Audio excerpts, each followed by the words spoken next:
after several phone calls from Miss Christine, because at first I was a little reluctant to get involved in the program, knowing that we were bringing, individuals that were in incarceration and were coming out and re-entering the workforce, especially being drug and alcohol related, because in Middle Tennessee, if those of you that don't know, very large drug problem within the area. So we started out in June of 2016. We currently have 7 reentry folks within the plant, as well as we have some now through our state probationary period or state probation program, which is separate from the reentry program. It's been working very well for us. Okay. We'll just share this mic for a little bit. Hopefully this is okay. Could you tell us more about the partnership between JSP and the Middle Tennessee Rural Reentry Program? Yeah, the partnership began, like I said, in June. I started out as an employer that Mr. Christine had approached about hiring reentry folks. Shortly after that, I was very reluctant at first to do it.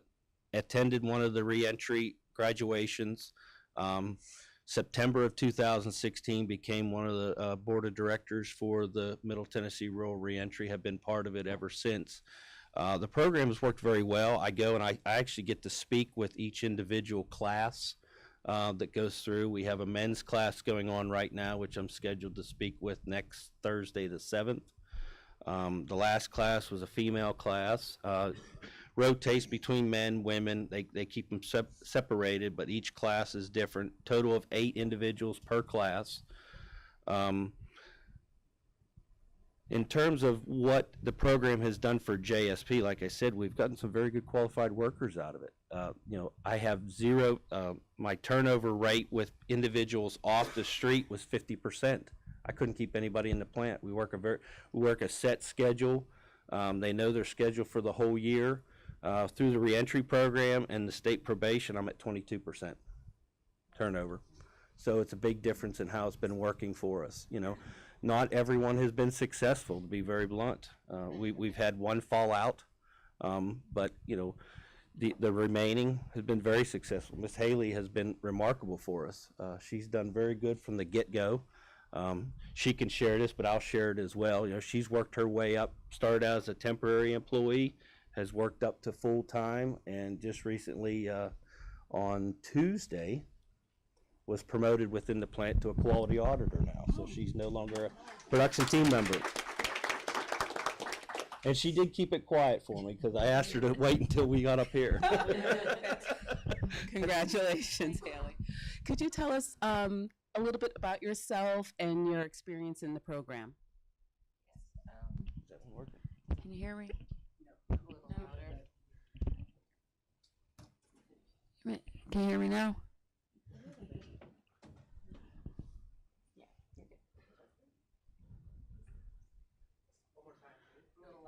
Can you hear me now?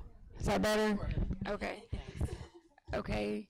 So my name is Haley George, and I'm 28 years old. I'm from Franklin County, Tennessee. I recently just got married, and I have 2 kids, Jaden and Jonah, that I actually just gained custody back of as of last week. It's took me 13 months, and they're finally back at home with me. So that's a very huge improvement. I've been with JSP for a little over a year now, and a little bit about my story. Back in 2008, I lost my mom, and in November of 2008, and in December I had my first son, and the loss of my mom and having my first son really made me just fall off. So to cope with it, I turned to drugs, and I turned to pills. Then it led to other drugs, to harder drugs, to so on. Then I ended up in jail because you just can't live like that. You're gonna get caught. So then I ended up going to jail. I spent about 120 days in there. Well, I didn't have no reentry program or no type of help. So then I got out no longer than me being home. Probably by lunch, I was getting high again. and doing the same thing. Well, it lasted for a few months, a year the longest. I went back to jail. 2015, I went back and had to serve my 3-year sentence. So when I got there, I knew I was going to have to be there for a while. Well, Miss Michelle Perkins out of the Reentry Program was doing a men's class, and I thought to myself, this is old. I've got kids to raise, and I need to turn my life around. So if I'm going to be here for 3 years, which was cut in half on top of work in the Reentry Program, I'm going to do something with myself, and I'm ready to change. So I asked, there was a men's class going on, and I asked about a women's class.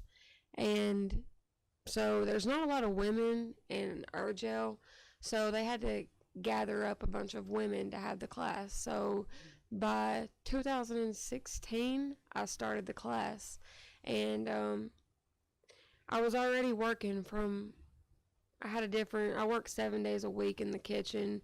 On top, though, when the class started, they let me work and go to class because that's what I wanted to do, because I wanted to stay busy, because in jail, you can still find more drugs in jail than you can on the street. And so I went to these classes, and in these classes, I gained MRT, injection molding, job readiness, a CNC. They have an annex classroom there that they take you over to, and you're able to do hands-on stuff with injection molding. I was able to overcome a lot of my social anxiety because I do have social anxiety.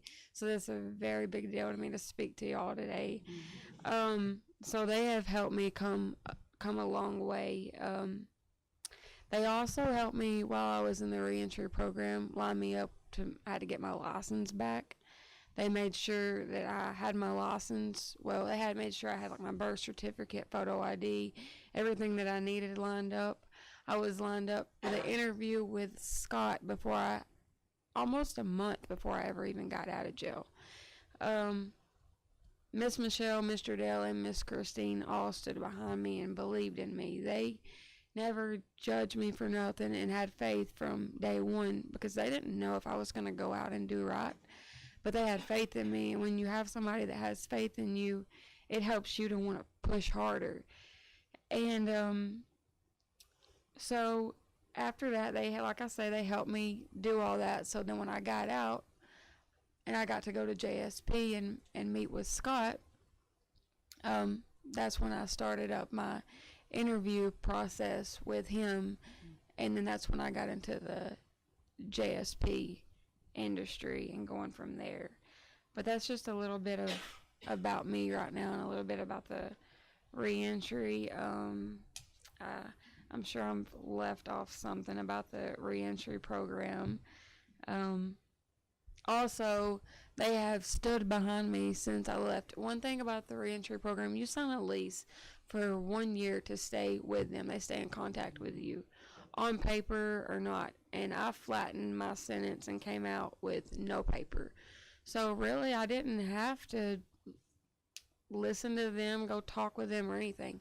But I knew that I was tired of chasing drugs. I was ready to change. So I kept in contact with Miss Michelle about daily for the first few months. She helped me make sure that I was, I had to get my license. She made sure I was going to work. She made sure I was doing everything. To get my kids back, I had went through more than anything I've experienced in my whole entire life. Mm-hmm. It's very emotional to me, but without the reentry program, they saved my life. And I'm sorry. No, it's okay. No, it's okay. Thank you. Thank you for sharing. And I'll turn over to you, Scott. I'd like to hear more about the hiring process, and I'll ask Haley later to share a little bit more about what the interview process was like. Okay. Is this one working now? Hiring process at JSP begins with employers coming in, filling out an application, job application. We do a quick 3 to 5 minute pre-screen interview with them. And then at that time, we take it amongst the HR manager, Tracy is our plant admin, myself, review the application, because the ones that are coming in, reentry, even state probation, there is a background there. And for a long time, JSP was an employer where, you had to have 7 years with, felony had to be 7 years older. You had to have a GED, you had to or a high school diploma. We changed that back in 2016. We eased that up, especially the GED and the high school diploma, because it was really amazing to me of how many people, especially in the state of Tennessee, don't have that. As for the felony charges and that, we reduced that timing to 3 years. So if it's 3 years or older, they're okay. And we have some that are in the plant right now, they're right on that 3-year escape. But we also look at what the felony was for. It all depends on that background as well. That's why there's a big review done to it. After that, through the reentry, like Miss Haley had spoke, all the reentry individuals, all the state probationary individuals, I interview myself personally before I put them out into the production area to interview with the supervisors. And I know the day that Miss Haley came in, she was pretty nervous the day she walked in my office, but it went very well and she did very good. The program does a very good job in preparing them for the interview process. So then they go through an interview with myself.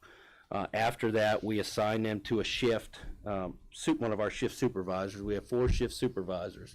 And I try to put the people where I feel they're going to best fit with the supervisors. I know the supervisors, being with the company for 22 years. I know all the people in the slots and try to fit the people where I believe they're going to do best and what crew they're going to do best on.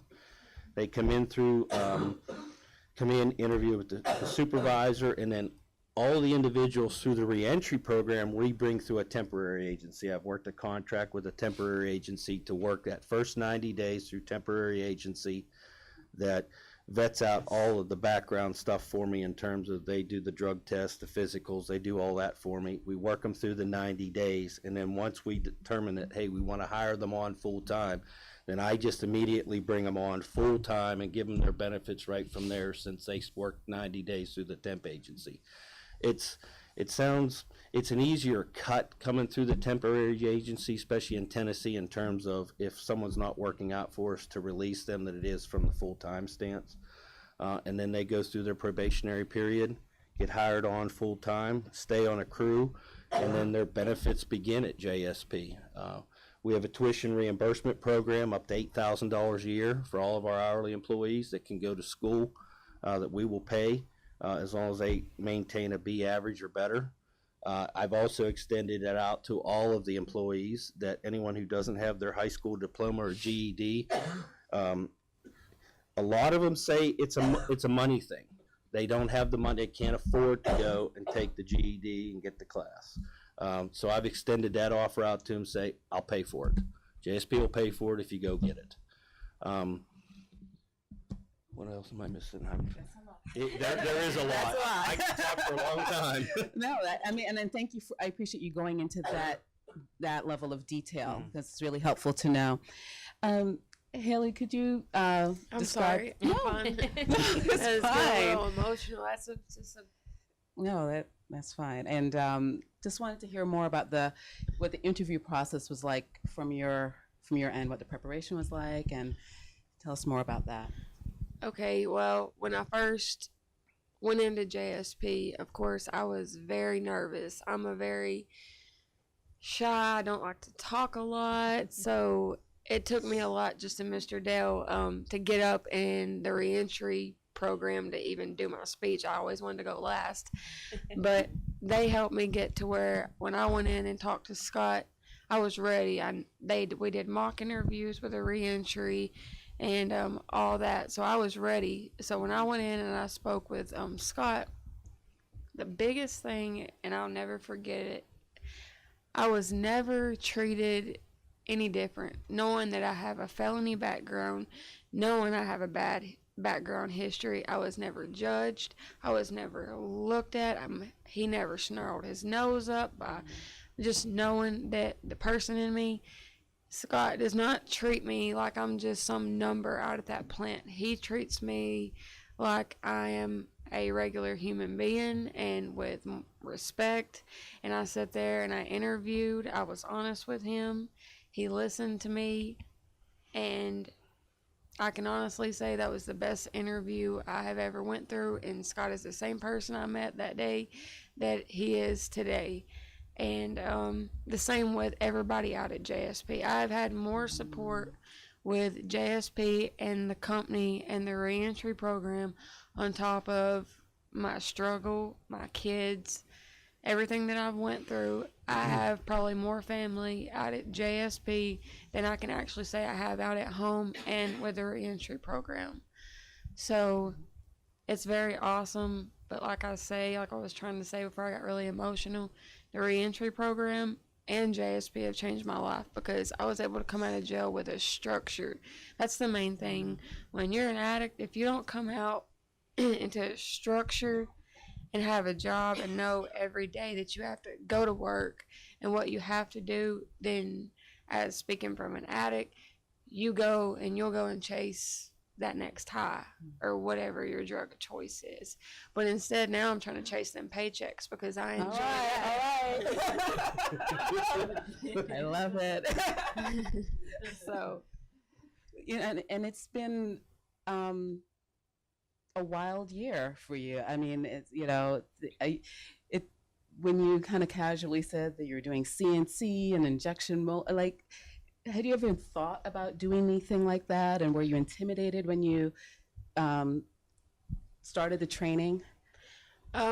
Well, honestly, I've never had a work history because after I lost my mom, like I said, I had my first son, so I stayed at home being a mom for a while.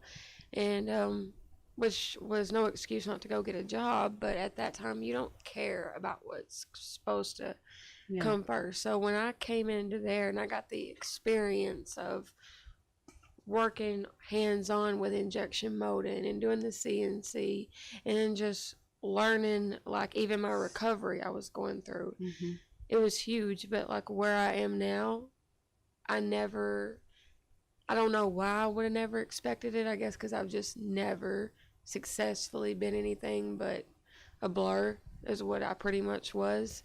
So it's just been a blessing that I've actually got the opportunity that the classes were available when I was in there. Because like I say again, when I did my 120 days, maybe they could have saved my life then, but now they are, and I just hope that they can help somebody else. But the main thing is you have to want it right here. If you don't want it, then you're not going to succeed. Right. Are you still in touch with the program? Yes, ma'am. I talked to Miss Michelle a lot. Actually, after I got my kids last week, the first place I went was right across the road to Mr. Dell and Miss Christine's office and Miss Michelle to thank them, because if it wasn't for them, I might not have got my kids back, because they helped me. Miss Michelle helped me make sure I I had to do a Health Connect program, made sure that I got wherever I needed to go. I had to go through assessments, all kinds of stuff just to get my kids back, just to prove to the judge. And I stay in touch with them, and I'll go ahead and tell you, there is nothing that they could do. They give 110% to all their clients to make sure that they can see, not just me, they give it to all of them, and everyone there is treated equally and loved. It doesn't matter who you are, it doesn't matter your background, and that program right there, it has saved my life. What do your kids think? Oh wow. See, I have one just turned 4. One just turned 4 and one turns 9 on the 17th of December. And my 4-year-old, I finally got to have a birthday with him 2 Mondays ago. He just turned 4. I've not been out of jail for 3 years, so I have not spent the first birthday with him. So I had to give him temporary custody to a family member. So I'm still going through the struggle of, I am mom, and this lady right here it's a distant cousin. That is Lala to him. That's what he calls her. So he's still confused, which he doesn't know. Now my 9-year-old, I've had very it's been a struggle because he has an attitude, he's disrespectful, but the day that I got custody back, it's like I got that 6-year-old back that I had before I went into jail. But he sees now, Mama's going to be at school to pick me up. Mama's going to be at my basketball games. And he knows, like, Mama's not messed up. Or because I've been 100% honest with my child as much as I need to be. Certain things you don't have to say. So other than that, my kids are coming around. Like you say, it just takes time. But your main thing is you have to just be strong and take that time and not give up and not relapse, because there's been plenty of times I wanted to throw my hands up and just say I can't do it, but you cannot give up. But if you don't have support, you can't do it either. So Thanks. Tracy and Scott, you know, what do you think has been the most impactful out of the partnership with the Reentry Program? Most impactful, I just say that our retention rate, the retention we have from the individuals, in terms of ones that are coming straight off the street. I will open it up to any questions from the audience. We'll hear more about the reentry program shortly. Any questions? I have a question for Scott. I heard you say that you were not interested in hiring anybody who had a record, and that was sort of your mindset for a while. And I know that you had a retention problem, but what made you change your mind to sort of fundamentally I'm looking for information so that I can take that to our employers. Well, and I'm smiling at Miss Christine because other than her persistent and calling me every other day, and someone gave her my cell number, and that person hasn't been identified. But no, all kidding aside, I have the utmost respect for her. She's been wonderful to work with. I actually, attending one of the graduations, it was the first male class. I believe it was the third class to come through the program. And just hearing their personal stories, like hearing Miss Haley's personal story and hearing the personal stories of, hey, just give me a chance. This is where I've been. No one's ever given me a chance. No one's ever opened up their doors and let me come in to show you what I can do. And it just, I've always been, people look at me, hey, you're the plant manager. I know all 169 employees in the plant by name. I know their spouses, I know their kids, I ask about them. So I'm a personal person in terms of trying to understand everyone and get to know everyone. And when I saw the class, went through the graduation, heard that story, the very next day I picked up the phone. I said, Miss Christine set me up for some interviews. And it just changed my thought of it. It really did. And it's the best decision I've made, to be honest with you. It really has. I saw this hand up first. I have a question about the inmates that were selected for this class to be part of the program. About a year and a half ago, we had an individual, Connie Wilhelm, from the executive director of the Home Builders Association of Arizona, approached us. I can speak. That's okay. I can hear you okay. Can you hear me? Okay. Yeah. So she approached us because there was a severe shortage in the construction field, carpentry, electric, plumbing, drywall, roofing. So we started relying on inmates, to in hiring them. So we now work with 9 contractors out there who come in and actually interview inmates that are going to be released within 6 months or less for possible, candidacy for jobs, of which we had now 198 inmates that have been released and are working for them. But there are some conditions for that. For example, they do not take people who have committed serious crimes, violent nature, Correct. or sexual nature. Are there some controls that you put? There is. We do the same thing. We do the exact same thing. If there's a crime in terms of sexual or violent, we do not. Okay, that's what I wanted to know. Okay. Did you have a question too? Yeah, are you part of the group that goes on and advocates to other employers now? What has the reaction been by other people in your position in Tennessee? What's their reaction? Are you out there speaking about I have. I actually just recently spoke with one of our customers that we actually supply material to in the Tullahoma area, Sunoco, and they're very large. They're in the gas and so forth.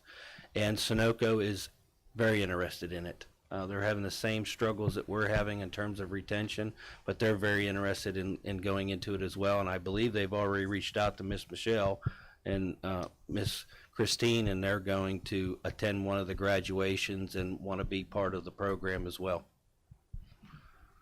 Tullahoma is a very small town, so there's not a whole lot of industry in the area, but those that I do know, I have reached out to, and they're the first ones.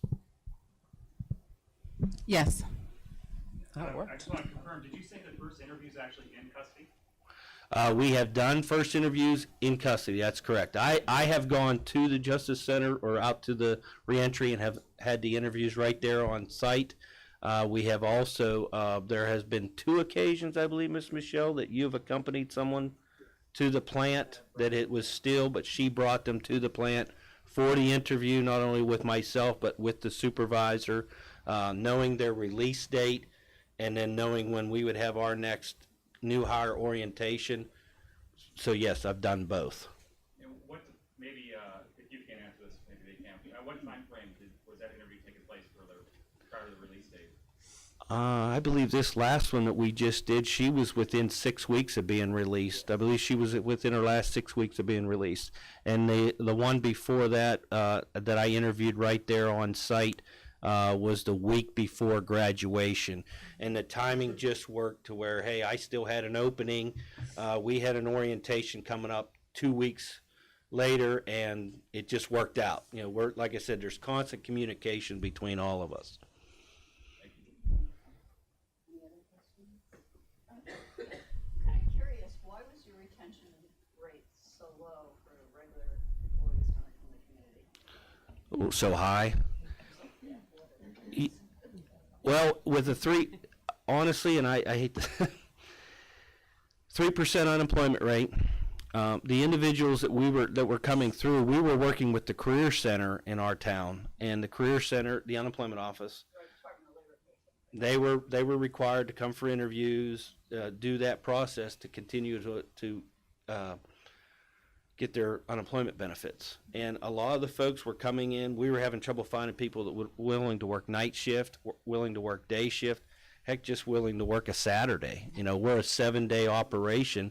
I don't like working Saturdays or Sundays any more than anybody else, but you know, when the plant's running 360 days a year and production's calling for it and we're paying bonuses and so forth, we do what we have to do. But we really didn't touch on that. We looked at the rate of what we were paying our full-time employees coming through the door within the 9 industries within the area. At that time, we were number 6. We increased our starting rate, moved it up to number 3. So we're number 3 in the area in terms of pay. That still didn't fix the problem. I really can't sit here and tell you, what the absolute fix to the problem is. The younger generation, and I have 3 boys in that same age group, but the 20 to 28, 30-year-old, it's an entitlement.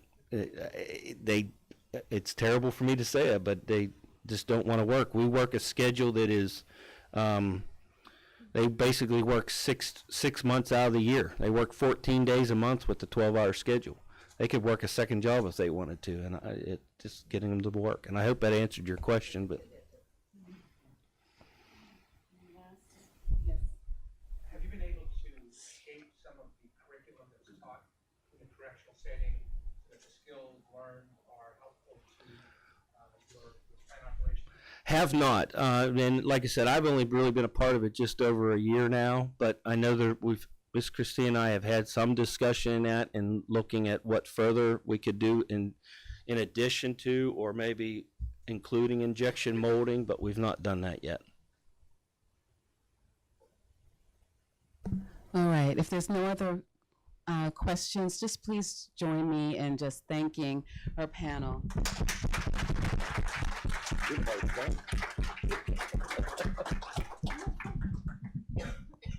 All right, thank you all.